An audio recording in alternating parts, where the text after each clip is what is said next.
Hello.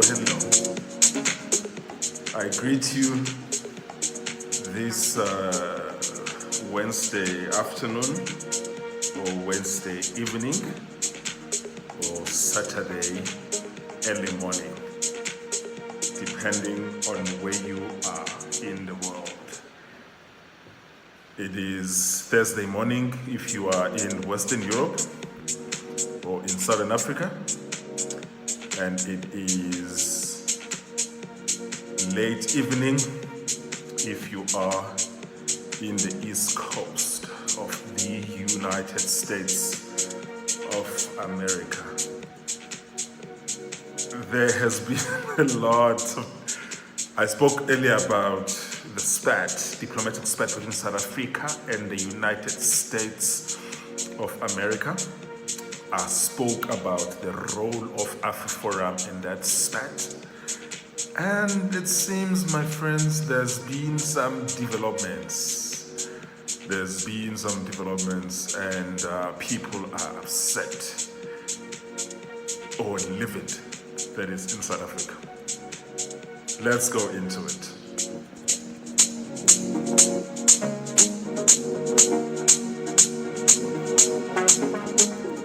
So what is the matter? It seems that two things have happened. The South African government has been trying to get a meeting with the Trump administration to no effect. This is through official diplomatic channels. They're to meet with the Secretary of State, high-ranking, this is Marco Rubio, and other high-ranking United States senior advisors to the president, and nothing has materialized. And that's been happening for the past few weeks. And then it turns out that the Afriforum in the last 3 days has been in Washington, D.C., and 2 days ago, or a day and a half ago, they were in the White House.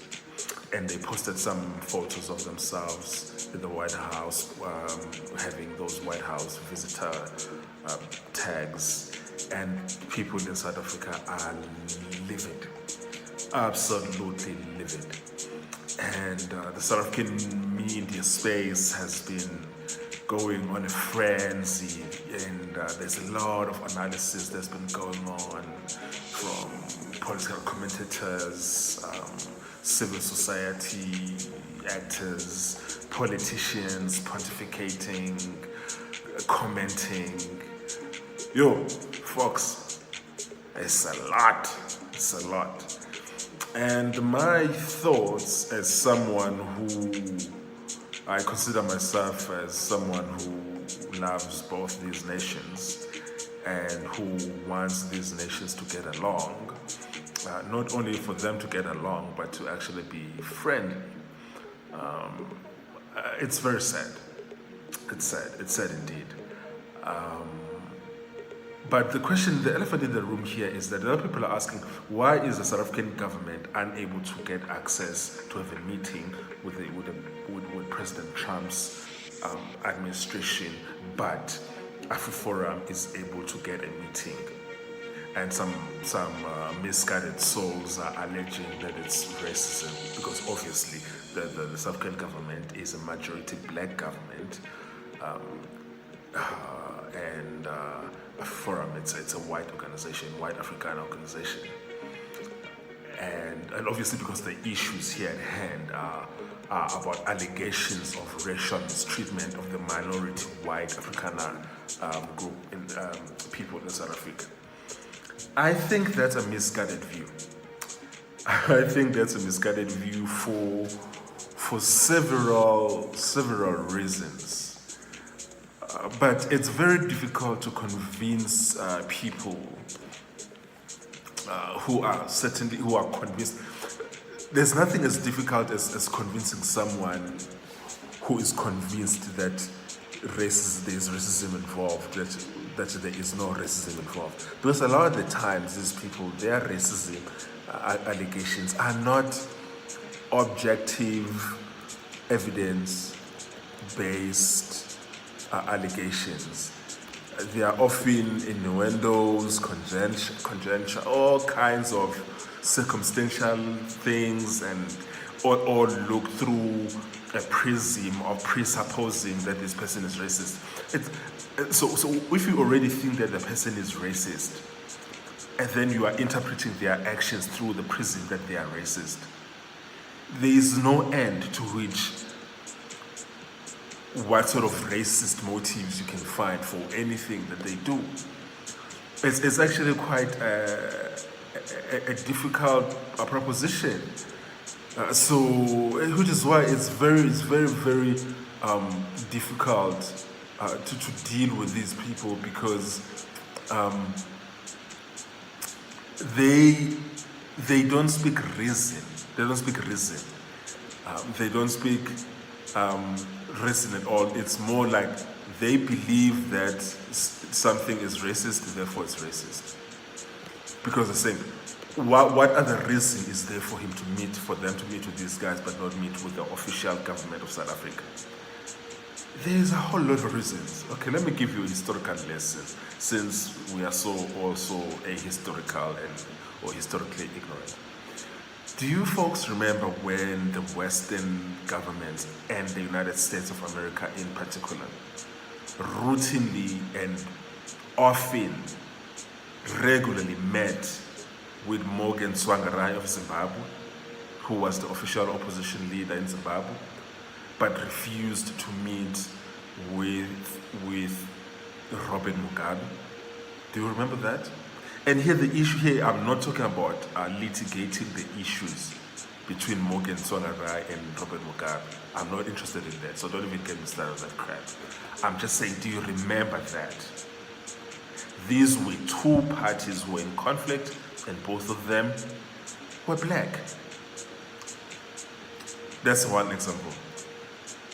Are you aware that in the past 3 years, in the conflict between the Russian Federation and Ukraine, that the Ukrainian president, for instance, has been going to the White House at least once every 6 months, and going to the Congress and going to Washington and meeting with senior government officials, and often these government officials flying to Kyiv and meeting with him, even the Vice President of the United States, Secretary of State, Secretary of Defense. But they were not doing the same with Russia. Are you aware of that? But both of these parties who are in conflict are both white European, representing white European nations who are more than 95% white. And also, again here, I'm not interested in litigating the issue of the conflict between these two. Also, do you remember when the then supposed alleged duly elected president of Venezuela, Juan Guaido, was at the White House having a press conference with Vice President Mike Pence, while the same would not be done for the actual sitting president of Venezuela, which is Nicolas Maduro? Are you guys aware of that? Are you guys aware of how Juan Guaido addressed the U.S. Congress at some stage, was being paraded all over the West, but none of them would entertain Nicolas Maduro's government?